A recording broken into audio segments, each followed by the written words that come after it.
Nous avons appelé à un mouvement suite à, pour moi je qualifierais ça de crime, suite à l'assassinat de Kameldine Fkhar, le docteur Kameldine Fkhar.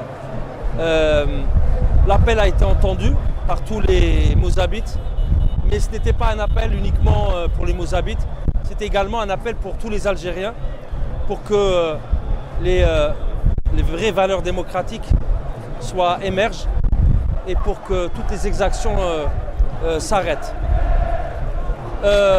Kameldine Fkhar est un symbole, mais il y a plusieurs symboles dans ce mouvement, dans ce hirak. Il y en a beaucoup. Je citerai Rermoul qui est encore en prison. Je citerai un jeune qui est en prison et qui est en grève de la faim depuis 83 jours à Bel Abbès.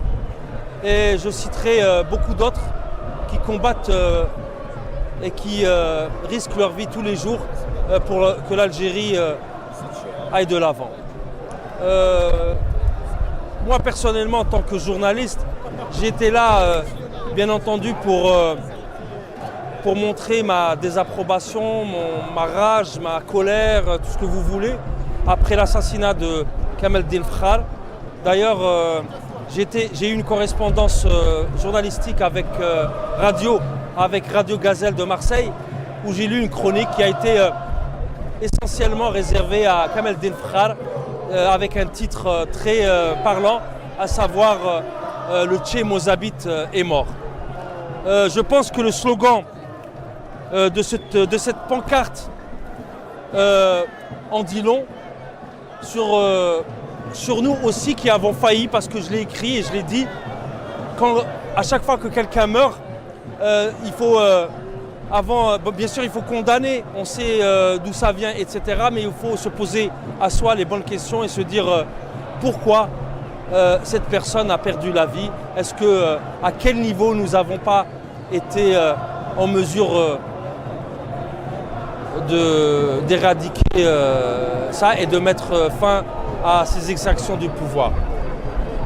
Si j'ai un message aujourd'hui au peuple algérien, je leur dirais de rester unis et de ne pas croire, de ne surtout pas croire ce qui émane de l'institution militaire.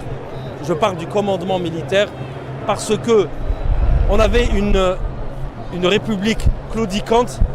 Si aujourd'hui nous avons un pouvoir militaire, je pense qu'il en est fini de toutes les libertés individuelles et collectives, et nous allons vivre ce que vivent les Égyptiens actuellement sous un pouvoir dictatorial de Sisi.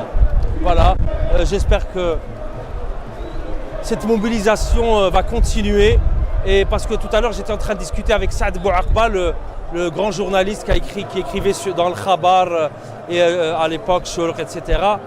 Et je lui ai posé la question, je lui ai dit qu'est-ce qu'il faut faire? Comment voyez-vous l'avenir politique? Qu'est-ce qu'il faut faire? Quelles sont les tractations politiques s'il en avait une? Il m'a dit non, il n'y a rien du tout. Il faut que ce mouvement de protestation continue. Il faut occuper les rues et il faut accentuer sa pression sur ce pouvoir. Si jamais nous quittons la rue et il restait comme en 2004 que Kameldine Fkhar et que certaines associations militantes ici à la Grande Poste, si ces gens-là venaient à quitter la rue,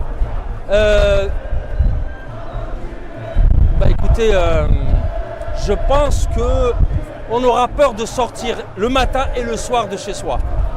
Donc faisons de telle sorte que nous puissions justement être libres et sortir de chez soi la tête haute et de regarder ce pouvoir dans les yeux et de lui dire ce pays nous appartient. لا نقبل بأنصاف الحلول نريد حلا ولكن نريد انتصارا كاملا غير مجزأ. والموت هذا تاع كمال فخار هذايا لازم يوعي الشباب على انه الشخص هذا ربي يرحمه. الشخص هذا بالرغم انه انا نقول لكم حاجه، هنالك في الجزائر وفي ميزاب العديد من الاشخاص الذين لا يتفقون معه سياسيا، والاختلاف عادي، يعني نحن في صراع ديمقراطي عادي، لا يجب ان نخاف الاختلاف فوالا، ولكن نحن نندد بالهمجيه والوحشيه تاع النظام هذايا. كيفاش كنا نتكلموا من قبل نقولوا une grève de la faim en Europe. يا أخي أنا بلادي نحبها تكون أحسن من أوروبا. إذا فعلا نحن نستاهلوا نكونوا مسلمين، نستاهلوا نكونوا جزائريين، ونستاهلوا نحملوا الضرب هذايا اللي ضحاو عليه رجال ونساء.